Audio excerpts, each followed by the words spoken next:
What's up, guys? It's Mark, the FUT founder here, and this is the end of FIFA 21. So I wanted to make a video. It's been a long time. I'm not sure if you guys actually have even seen. This is my place here in Vancouver. I moved here a while ago, but I'm still actually kind of settling in. I have some suitcases here because I was visiting my family in Alberta, but we're back in Vancouver. So I don't remember if I'd uploaded anything since then. I'm sure I'll look like a goof if I have, but you know, regardless, I wanted to say for people that haven't been on the channel in a while where exactly I was.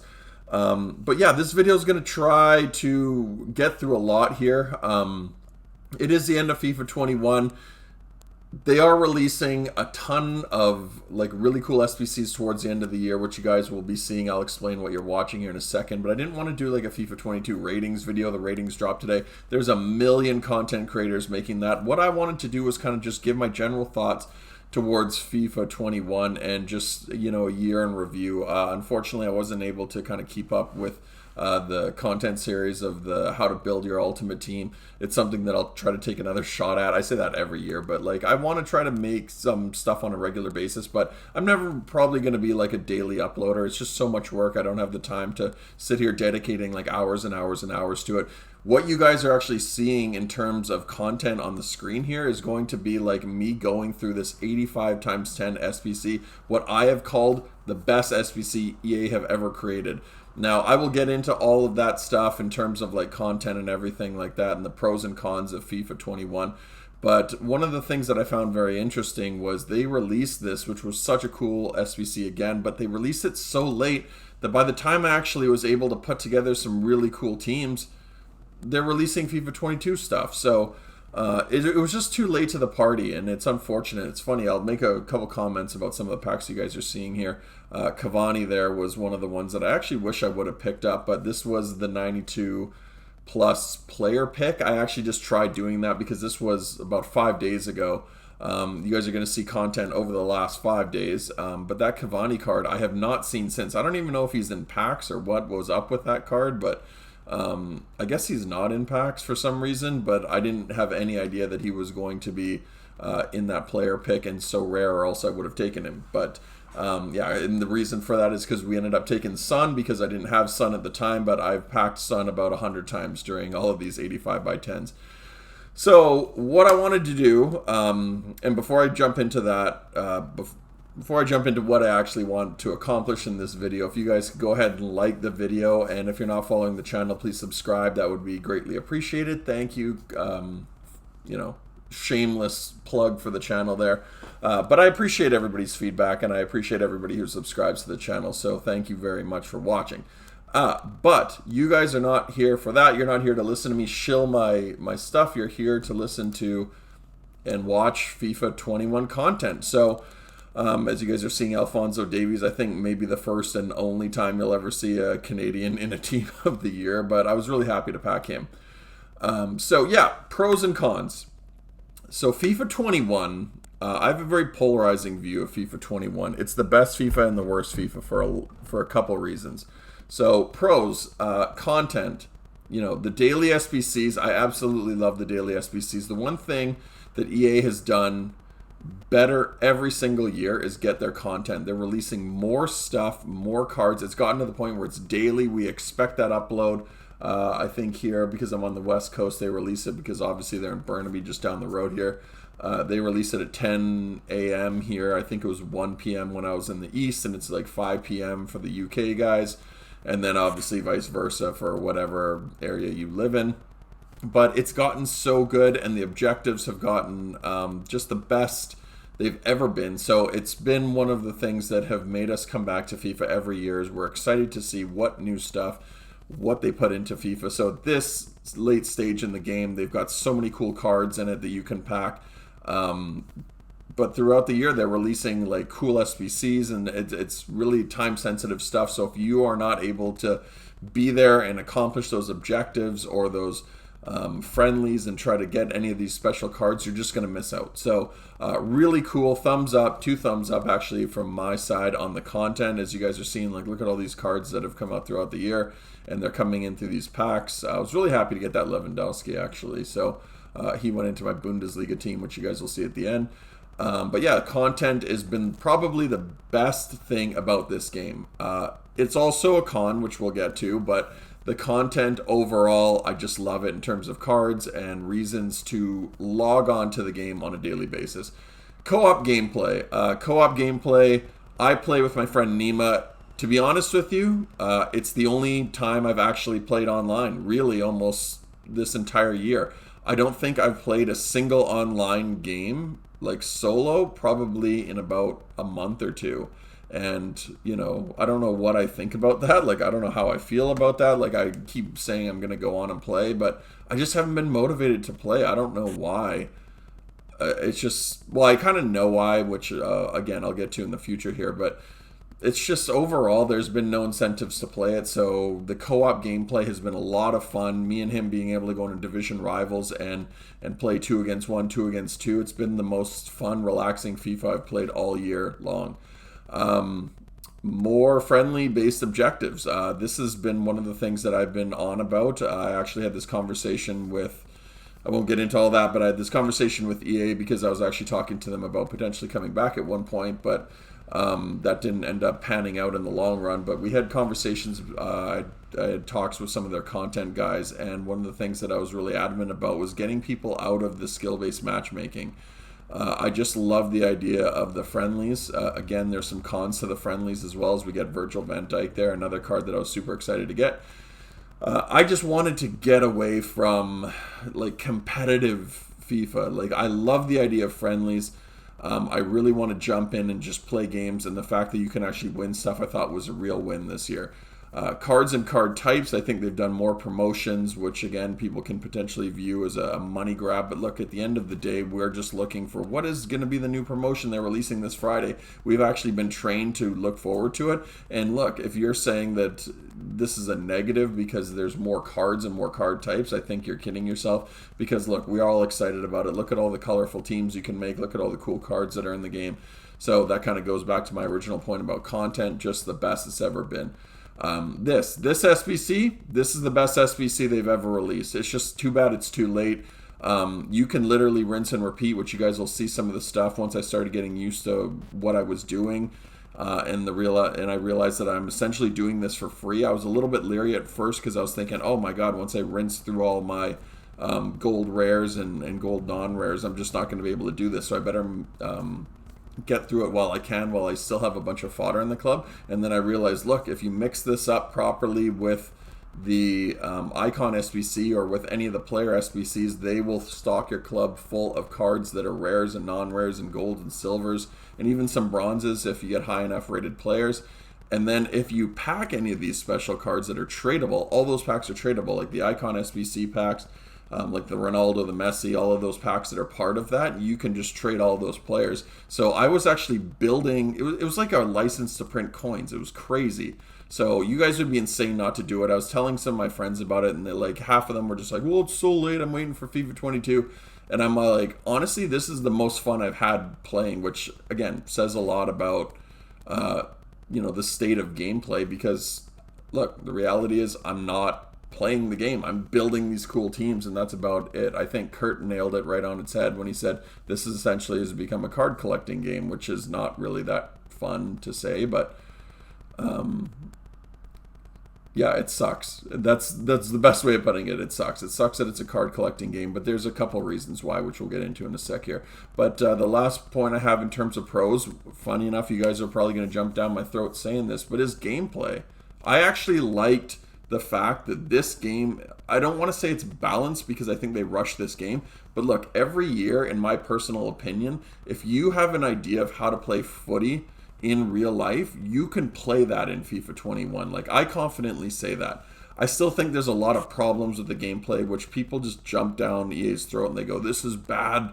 This is the worst gameplay ever. I don't subscribe to that. People say that every year, but like, look, I like playing, again, I hate this term, but tiki-taka, ball on the ground, play to feet, and actually watch the player's movement and utilize space.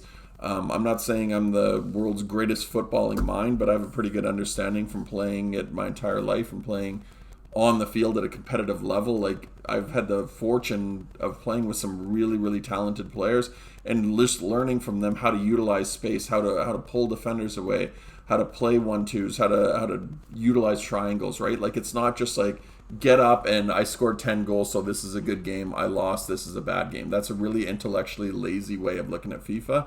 You have to understand football to really appreciate some of the idiosyncrasies in the game. And if you play the game like I do, which is like on the ground and utilizing space and waiting for players to make proper runs, this FIFA is probably better than ever. And people that look back at FIFA 15 and 16 and go, that was way better, like, honestly, go play those games. And I guarantee you, you will not have fun playing them. People that are like just gamers that like football, they're the ones that generally, and no offense if that's you, but they're the ones that usually are like really adamant about those games being the best ever. I'm not saying they weren't fun. They were probably fun for their own reasons. But really, like, you remember some of these other ones where they had El Tornadoes, or you just spam down the line and whip in crosses, and guys would do diving headers, or they would do lob through balls. Like, it was just nonsensical stuff. A lot of that garbage has been removed. Now, there are some things that are tactically abused in the game that EA still need to address before this game really gets balanced, but hopefully they figure that out. I think that's a whole model issue in terms of it being a subscription model, and then potentially looking at that, which again, I don't want to get into my conversations with them, but you know, is something that they're probably looking at. I wouldn't be surprised if you saw FIFA move to a subscription model, because look, the fact that they have to make a new gameplay with new game modes every year, and the reality is people don't care about the journey and that type of stuff. It's just gimmicky to get you to buy a new version. I'm sure they would rather just build out like the core game modes and then just really hone them, right? Like, EA's not dumb. People jump down their throat and they get mad at them, but they're not idiots, right? They know what they're doing. They know what they're producing, and sometimes when it's good, sometimes when it's bad. But the reality is, when you have a mandate to release a game every year, just because we've been trained as consumers to get one every year with a new roster update, hence this right here, NBA 2K, I couldn't even tell you the difference. I'm not a big enough basketball purist, like understanding of the idiosyncrasies of basketball, to really tell you why I'm buying it. I'm just buying it every year because I love NBA. I love the NBA. I worked for, the Raptors, so I loved working with them. I got an appreciation for the game. But if you told me, oh, the zonal defense has been improved, or lockdown perimeter shooting has been improved, I'm just like, or sorry, lockdown perimeter defense has been improved, I'd be like, cool. I don't even know why I bought that. I just know that, like, I just wanted to get it because it was the new version.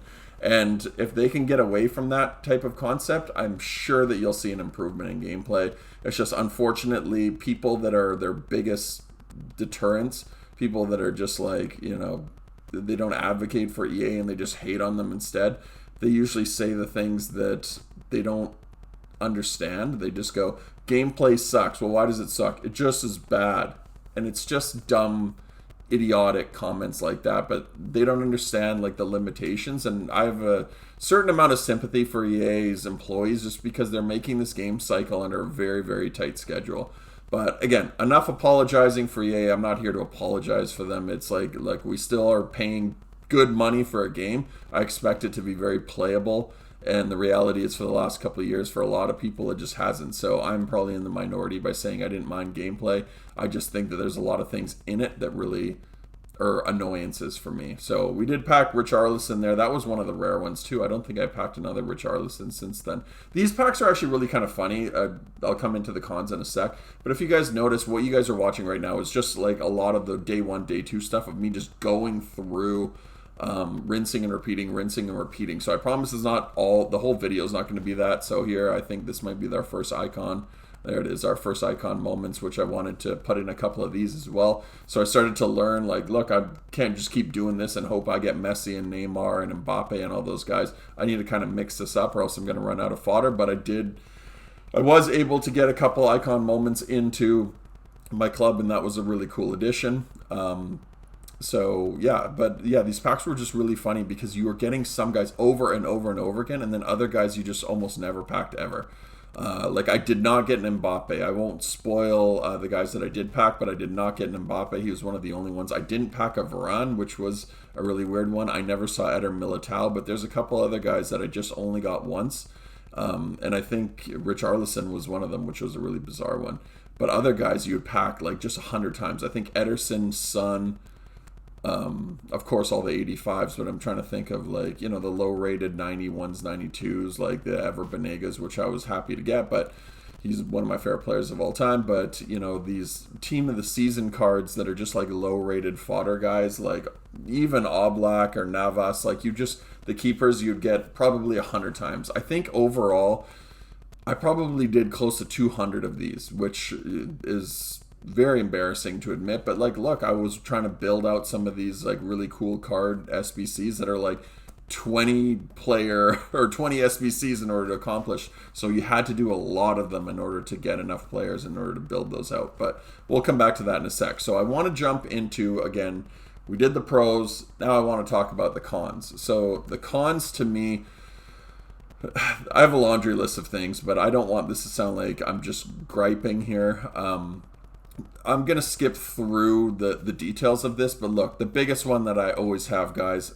I don't want to say handicap because I don't like believing in necessarily just a handicap, but the big one again for me is morale. You guys know I'm a broken record about this, but this is still in the game. It was in this year. It's been in forever. You lose a couple games, your team just falls to the floor. You guys can watch any of my other videos, but it's still in there, and I don't understand it. Until they rebuild the actual... There's Modric. That was another card I was happy to get. But until they rebuild it, it's just probably something that's just in the code that they're not even aware is in there. Abused gameplay tactics. We'll come back to gameplay in a sec, but I just wanted to kind of mention that. The abuse tactics, the through balls and stuff like that. That's more to do with gameplay, so we'll talk about that. But like the actual gameplay tactics, this was more surrounding custom tactics. So custom tactics, things like the high pressure. Now I use this, but the thing that bothers me is how much your team is affected when someone else uses it, or how much your opponent's team is affected when you put it on. Like, you just go ultra aggressive. I appreciate your players turn into ultra aggressive and they become ball hawks, but like seeing guys' teams fall through the floor, it's just maddening, right? Like, the fact that there's such a rubber banding effect in this game already becomes a real deterrent, but the fact that you are playing a game and you're up 3 or 4-0 and the guy just turns on like high aggression, your team just falls apart. That to me should not exist. Like, I don't know what they're going to do to balance that, because I understand you have to give people something to kind of get out of the slumber of their players, but it's just way too overpowered. And the problem is you get like these, there's so many content creators, so many pros out that are creating content. They show ways to abuse tactics, and all these little minions that follow them, they just do the exact same thing. And next thing you know, you cannot win. Even if you're better than your opponent, you cannot beat them because they've done some type of tactic where you just can't beat it. There's too many external factors that lead to the result of a game. I'm not saying this, like, I don't like the idea of like scripting of being like, hey, Mark is going to lose this game. I don't believe that's in the game. I just think there's too many external factors. I've always used this reference. It's like playing a game of chess where you're playing and you have equal amount of pieces, and then all of a sudden your opponent just flips a switch, and next thing you know, all his pieces turn into queens and all your pieces turn into pawns, and you're just trying to scramble to get away from them. Like, that's the best analogy I can use. It's like you can't escape some of these things. Like, you're just playing, you're in a groove, and then the guy just turns on something, and then the whole game just breaks, and you're just struggling to try to survive. Your players just get dumb, they fall through the floor, they're falling over, they're hiding behind players. El Nino there, nice little pull. I was actually happy generally with my icon picks. Everyone's like grumbling and griping over theirs, but I don't expect to get Pele, but I was pretty happy in some of these guys. Anyway, yeah, so the players falling all over the place and stuff like that. It's so maddening because, again, so many other factors lead to your players playing the way they do, and the results, it affects the result of the game. Like, it changes the actual result, because you could be the better player, but the guy just abuses tactics, and next thing you know, you're either drawing or losing. So anyway, that's that. Skill-based matchmaking has to go. They got to get rid of that. It's just very mind-numbing, like, just to play over and over and over the same guys. you're just playing yourself every game, and every game mode they've changed into that essentially. That goes hand in hand with division rivals. They need to change up that model. I think they're doing that for FIFA 22, but rivals have become just so redundant. You go into it, like for me, for example, I went in first part of the year, got dumped into Division 4. I think I worked my way up to Division 3, and I didn't play for a long time. So when I came back in, Division 3 had just turned into monsters. So every game that I go into now, I'm probably, I don't even know if I am a Division 3 player. I'm probably somewhere in that realm. But every game is just against just absolute sweat hogs. And it causes me to have to sweat them out too. So it's not a fun game mode to play. Pack weights, I mean, you guys have heard me break this down time after time. Pack weights are absolutely awful. I said this to EA. I said, you guys are I didn't say you're a disgrace, but there's Eden Hazard. That's one of the rare ones. You guys are a disgrace. I didn't say that, but they are a disgrace in terms of the pack weight. Like, it is just, it's short of robbery, nothing short of robbery. It is gambling. Like, at the end of the day, they can call it whatever they want as we get Rashford. Now it's at the point where I'm just showing you guys the top pulls that I get. But yeah, the pack weights are absolutely atrocious, and it's like, look, this is the least I've ever spent on FIFA, and my team's the best it's ever been, so it's just driving me away from spending, and I told them that, but it seems to fall on deaf ears, and I won't get into what they told me about it, but we'll just say that it's just been a deterrent rather than actually making me want to spend money on it. FIFA points, we already talked about that. Removal of friendlies, this is more of a removal of the, not friendlies mode overall, but it's burying the play now. Play now is essentially one of the modes. Look at that pack. That's an amazing pack. But yeah, play now. Play now is one of the modes that I just loved more than anything, and I really just want to be able to take my team and go play against somebody. But they've buried this. That was, if you look at the old FIFAs, all you had was like tournaments and play now, and play now was enough for me to actually just go in and literally play, and I enjoyed that. So I wish they would just make that a more prominent game mode again, is just being able to jump into a game, which goes to my next point, which is the friendlies. Friendlies, I love as a concept, having objectives in them. The problem is that golden goal rule. People just want you to, or they expect you to just go in and play. So I can't even play a 90-minute game against somebody because we go in, and if they pause it after they score, and they expect you to quit, and if you don't quit, they'll pause it and quit because they think you're toxic. I understand the concept of golden goal, guys, but if they wanted golden goal, they should make a golden goal game mode. They're trying to get you to play the game. What's the point of getting a whole bunch of cards if you're not going to use them? And I just don't understand that mentality. I get why they just want it as quick as possible, but like, look, it shouldn't be your thing to force somebody into playing it, right? At the end of the day, if you want to play golden goal, be my guest, but like, I hated this fact that it was an expectation that you're doing it. Do you know how many times guys quit out on me and they try to send me messages just like, you're toxic, blah blah blah. Like, I'm just trying to play. I don't want to play a golden goal. I just want to play a game of FIFA, and that seemed to be almost impossible to do, which I don't understand why, but it just is. It's getting further and further away from just playing like the overall game, so it's just been very frustrating. Like, if you guys look at my record, which you guys will see in a minute, it's almost all offline games. I haven't even wanted to play online. As you guys see, I picked up Neymar yesterday. I wasn't even paying attention. I was doing something else. I just had it, thankfully, recording, and then I looked over and it was just like, he was sitting in there because he doesn't pop up, because it's always a team of the seasons that pop up. So I just thought it was some regular pack, and that was Neymar just kind of creeping in there, just a cheeky little Neymar. So I was so happy because Neymar's team of the season card is one that I really wanted. However, player prices, of course, with this SBC, they've gone through the floor, so I don't have anywhere near enough coins in order to afford him. I still think his team of the season is worth like about $1 million. This one's like $2 million plus. So when I caught him, I honestly, like, this is the most I've ever stared at a card. I just sat there looking at it. Like, I was just absolutely in shock. So, yeah, I was over the moon. I'm still over the moon. Funny enough, a little side note, I don't know if it's just because I haven't played enough online games with him, but I haven't found him to be actually that good. But, again, I need to play a lot more with him. Messi, as you guys see here, that is the other card that I packed. I find this card to be the best card I've used all year. Thankfully, I packed it. I had another one that was tradable. I paid 4 million coins. He's like 200 something now.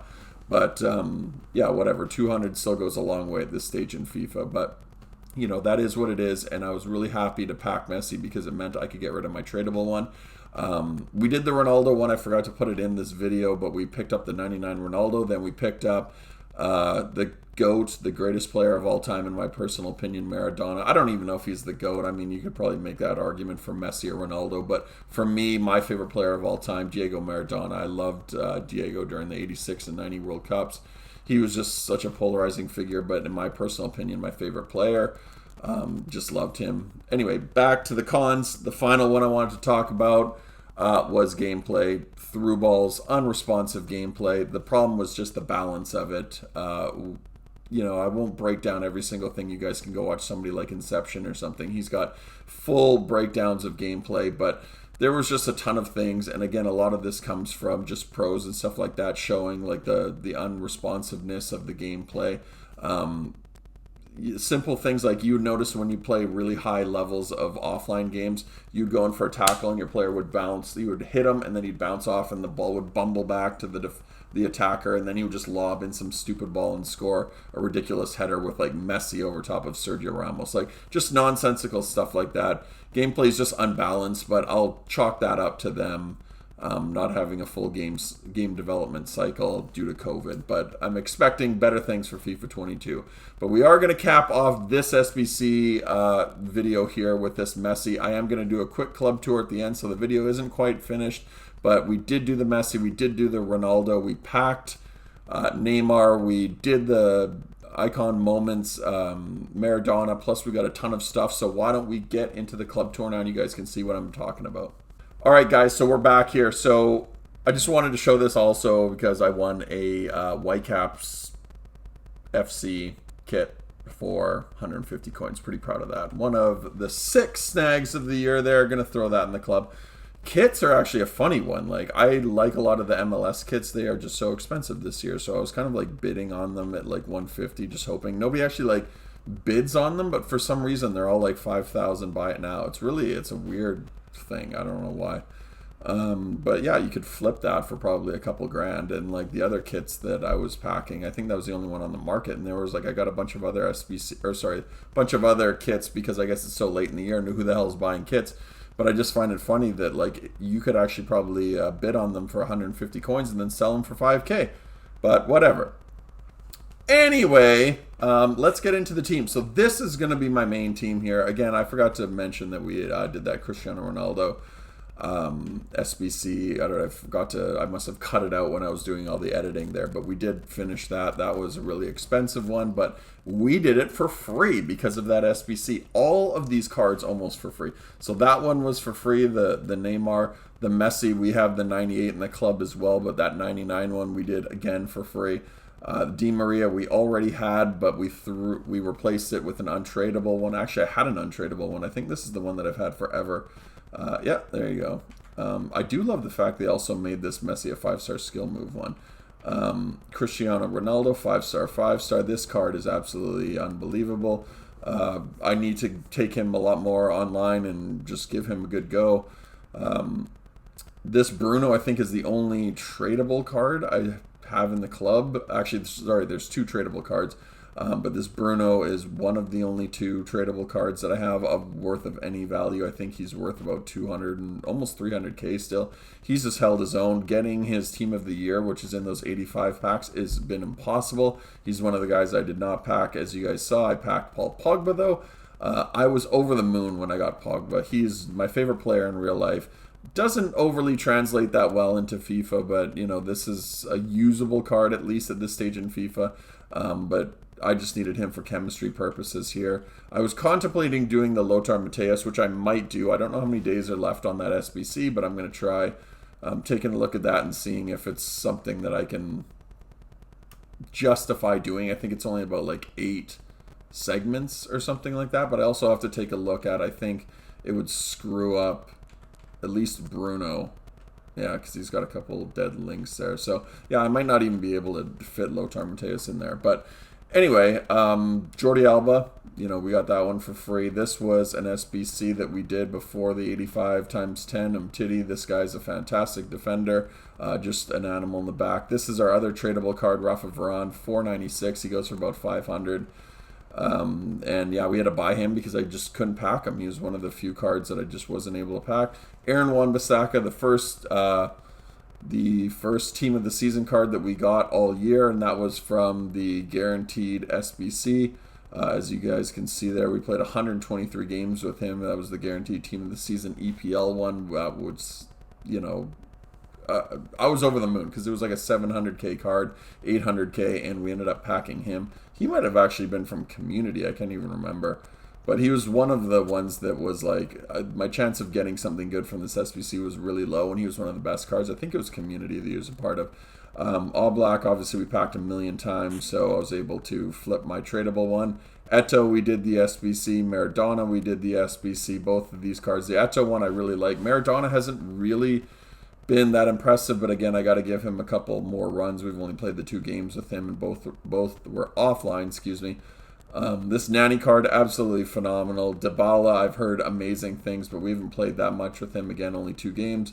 Luka Modric, I don't think I've even used this one yet. I had a tradable version, and I absolutely loved it. I'm glad I ended up selling him, getting a whole bunch of coins for him, because now he's essentially worthless. I think you can get him for like 20 or 30k or something like that. But one of the best holding midfielders and box-to-box midfielders in the entire game. Highly recommend him. Marcus Llorente, fantastic. He'll come on if Aaron Wan-Bissaka is just not holding up his end of the bargain. He was one of the best right backs at one point, but now at this stage in FIFA, I would love to put this Llorente in there, but I'm trying to figure out if you guys know of a way that I can fit all of these guys in. The big ones are Ronaldo, Messi, and Neymar. Obviously, those are the big ones. I would like to keep Varane in there, but if you guys can figure out a way for me to fit all these guys in and not have to go out and buy or craft a bunch of icons, like I don't want to go sitting there crafting a like 25 squad root Hullet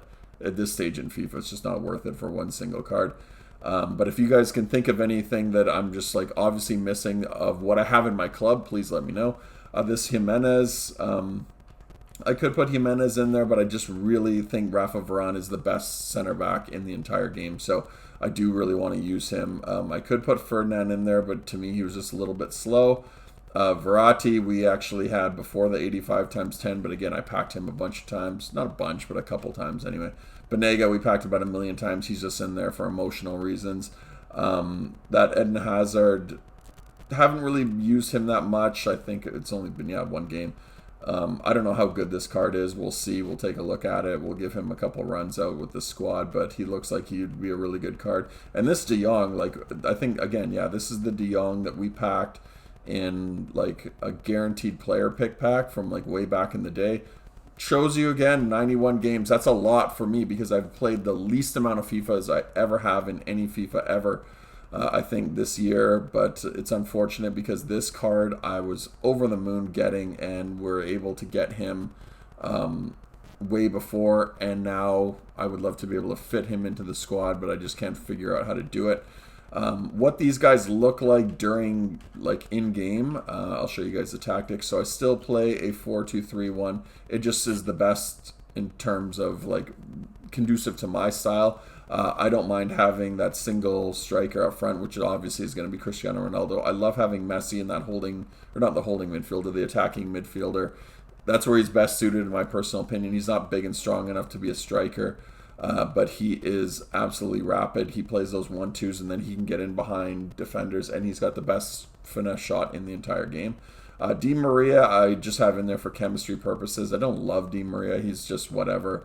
He usually comes out for either Dybala or Nani.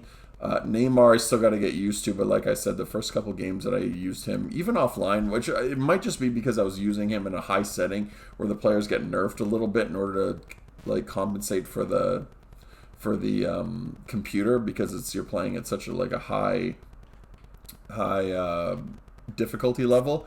The players don't feel as good as they really are, but this Neymar, I need to give him a run online. And then Pogba and Bruno, they do the job. Neither of them are really defensive midfielders. I would love De Jong and Modric in here, but Again, it's just one of those things that I don't understand why EA do this. The chemistry system is so antiquated and out of date, but they just force you into it.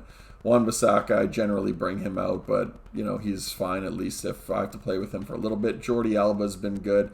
Mtiti, Varane, and Oblak obviously are just monsters at the back. So that is the team. These are the roles. Messi I use on free kicks. It's almost automatic there. Ronaldo I just have for emotional purposes as the captain.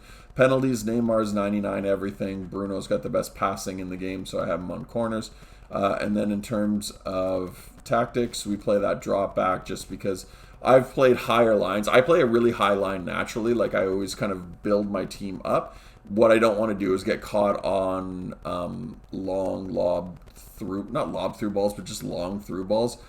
So I try to make sure that when we do lose possession, the players rush back. However, the width, I try to keep it narrow because I want to keep it condensed. I don't care if guys want to bomb down the wing. I just need it compressed in the middle so they can't plow shots through from 25 yards out. And then the depth, I try to drop back a little bit, but I don't want them sitting in their own box, so I just put it at 2. It could be even higher if I wanted to, whatever like that. I'm not super concerned with it. I'll keep it at 3.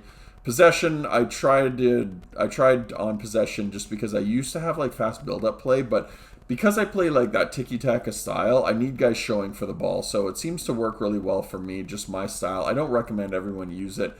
A lot of people are so direct, they just get the ball and everything's forward. It's one of the most common, I don't want to say mistakes, it's just one of the most common ways that people play. I don't like playing that way. I like playing possession, go back if you have to, just like you're seeing, in the example here. That's the way I play. It's just, short passes on the ball, high skill ratings, in terms of their passing, their dribbling, and their shooting. Those are the most important things to me for all the players that I'm using is really high skill ratings. So possession works. Width, I want them stretched out a little bit. I don't want it narrow. This year I found that the 4-1-2-1-2 narrow and the 4-3-1-2 and all of those narrow formations, they're so narrow this year that you can't attack. All the defenders track perfectly, so it just clogs up the middle, which is why I use a 4-2-3-1. I would love to have 2 strikers, but at the end of the day, I need width, and playing that 4-2-3-1 gives me those 2 cams kind of attacking. Corners and players in the box and free kicks, I only put a couple in because the reason for this is when you lose possession, which is bound to happen, you do not want all your players jammed up into the box, right? So that's a tip for FIFA 22. It's been like that for years and years and years, but don't have a whole bunch of tactics where you've got guys swarming the box unless you're playing which I didn't get into all my other tactics, but if you're playing the ultra attacking, you need to get back in the game. I play a 4-2-4 when I'm trying to get back in the game because those 4 players cover the 4 defenders and the guy can't play it short. That's the only time I just move all those sliders up because you need players as high, on a high press as possible. But anyway, that's a whole lot of tactical stuff. This is really the main squad, the Wheezy Army. And then in terms of the club, this is the other stuff that we have in the club. We still got a lot of loans, which I can probably just get rid of here. Lukaku, Foden. This Foden I've used a little. He's really, really good card. He's a little bit weak, but at the same time, he's probably the most jacked up version of Phil Foden that you've ever seen. Well, he is the most jacked up version you've ever seen, but he's probably one of those ones that I don't know if you're ever going to see that card get as good as he is just because of the international break there. Look at those stats, are absolutely insane, but he is a phenomenal card, just a little weak. Lewandowski, a pure goal scoring machine. For some reason, he just never feels fast. Whatever you put on him, he's just never going to feel really rapid.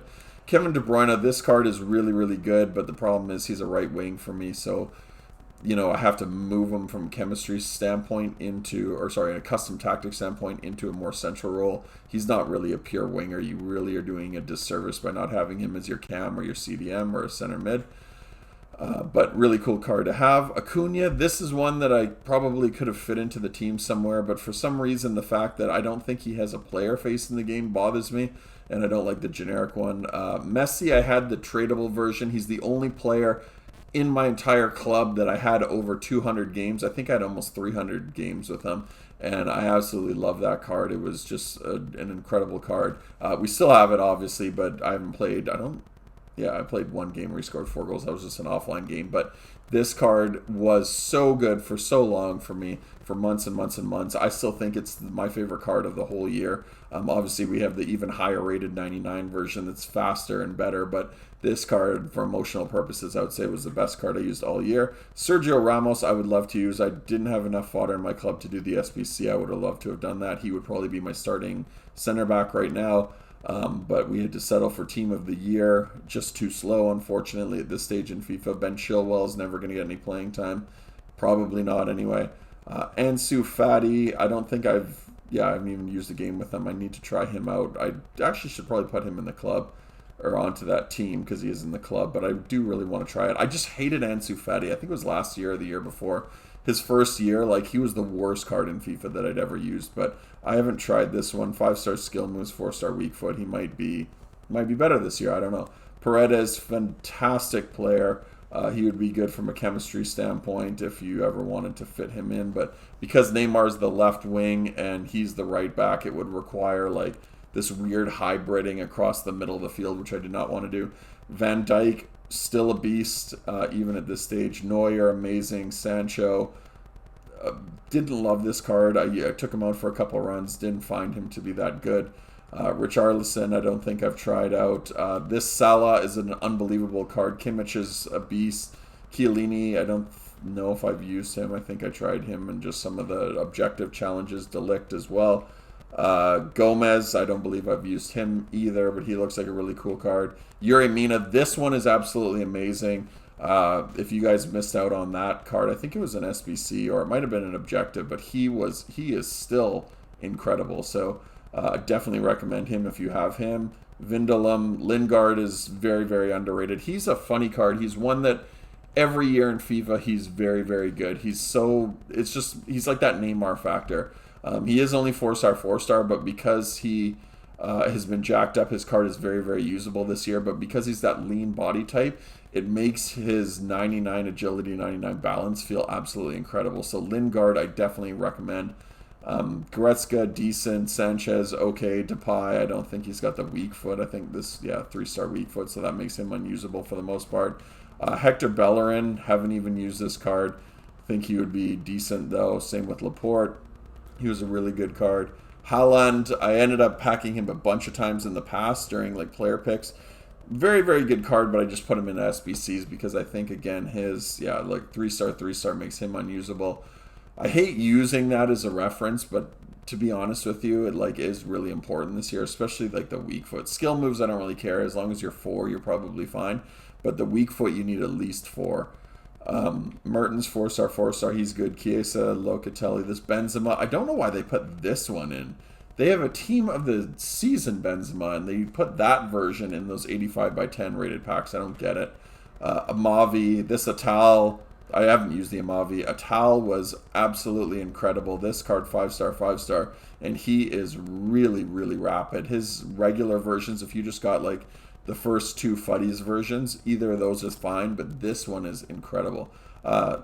Lautaro Martinez, I think I bought him originally and then I obviously ended up packing him as well or getting him in a player pick pack. But this card is very, very good. He's an amazing shooter. The only problem is for some reason, there you go, 95 agility, 86 balance. He doesn't feel very agile at this stage in FIFA with the defenders the way they are. He's not going to be agile enough to be a really effective striker. But if you're just playing against some really casual guys and you just have like a whatever team, like an incredible finisher. He's got one of the most powerful shots I think I've ever used in FIFA, and he's only got 91 shot power, the same as Neymar. But for some reason, when Martinez hits it, it feels like 99. When Neymar hits it, it feels like 19. It's Neymar's shooting for some reason to me just doesn't feel powerful at all. But again, haven't used him that much. Alex Telles, incredible. Aguero, very, very overpriced, but an emotional card. Vardy doesn't have the weak foot. Ederson, fantastic keeper. Navas, fantastic keeper. Sanchez, haven't used. Baggio, very underrated. People hate on Baggio. He hasn't really aged well, but you put a Hunter on him, he's fine. He's usable. Ferran Torres, haven't used. Son, haven't used. This card is usable if you if you can't find someone better, if you're unable to pack any of those high-rated cards. I say that, he's a 94, but if you weren't able to pack anything better, This Calvin Phillips, definitely very usable. Insigne, amazing. Marquinhos, amazing. Tavernier, that card is a beast coming off the bench. You can play him almost anywhere. Ben Yedder, didn't really like him. Jordi Alba, I have a better version of him. Rashford, haven't had the chance to use yet. Kessie was good. I think he's not as good anymore. Butragueño, fantastic. He's one of those cards that's the definition of like icons just play different. I can't swear on here, but they just play different. You know what I mean? Like this guy just, you hit shoot with him and it just goes flying in. It's just a very, very underrated card. Davies, people love him. I haven't really felt like he's been anything overly special. I think he's been okay, but nothing fantastic. This Cesc Fabregas card I loved a lot. He just holds the midfield really, really well. And Ketia is incredible. I don't know why, but this card is absolutely amazing. João Felix, overrated. Spinazzola, haven't used. Valverde, overrated as well. I was excited to get him. I originally bought him, I think, for like 100K. Packed him a ton of times in this 85 by 85. So, again, I've only used this card once. But when I did use him, I didn't like him. Alba would have been fantastic at one stage. I don't think he's really that great now, but if you have to use him, you can use him. Sabitzer, haven't used. Fekir, I had the red version of him. He was very, very good, but again, probably better cards you can get now. Theo Hernandez, fantastic. Fernando Torres, the only usable card at this stage is his Prime Icon Moments, and again, you're probably not going to use him in like a lot of FUT Champs games, but more of an emotional card than anything because I'm a big Torres fan. Bamba, just rapid. That's really all he is. João Cancelo, overrated card. Trippier, underrated. Very, very underrated. This guy I would happily put in my team easily now, and he was fine. Just the fact that Marcus Llorente essentially does the exact same thing, but that card was phenomenal. Klaus, I think I just used him in some offline stuff. Tavernier, and all these cards are just more fodder. If I have to go back into that SBC, oh, and the last one, sorry, there is that Eric Bailly. This card was really cool because I think it was a 5-star weak foot. There you go for FUT birthday. Isn't really gonna, hasn't aged well. I mean, he's too slow and he doesn't have good enough defending to use, but he was a really cool card to get. And then as you guys can see, if we want to go back and jump in to do one of those SBCs, we can, because we got a bunch of other fodder. But I think at the end of the day, this is really what the team is going to be. Love my squad. Love that SBC. It allowed me to get just a ton of these really cool cards that, you know what, without that SBC I probably would have never been able to use. Neymar, definitely not. Messi and Ronaldo, I would have never been able to afford it. Varane, I was able to just sell off a lot of that stuff from the SBCs and be able to afford buying him. Bruno and Pogba I had in the squad already, but I was able to upgrade my Jordi Alba, for example, Maradona, Eto'o, all these guys. All of this stuff, basically, is all stuff that just came because of the SBC. So the best SBC of the entire year. But that is my FIFA 21 review. Thanks for sticking with me, guys. I appreciate you hanging out till the very end. If you're able to make it to the end, this is going to be a long video. But again, if you haven't liked the video, please hit that like button down below. And if you haven't, please subscribe to the channel. I look forward to seeing you guys in FIFA 22. Until next time, guys, take care. Peace.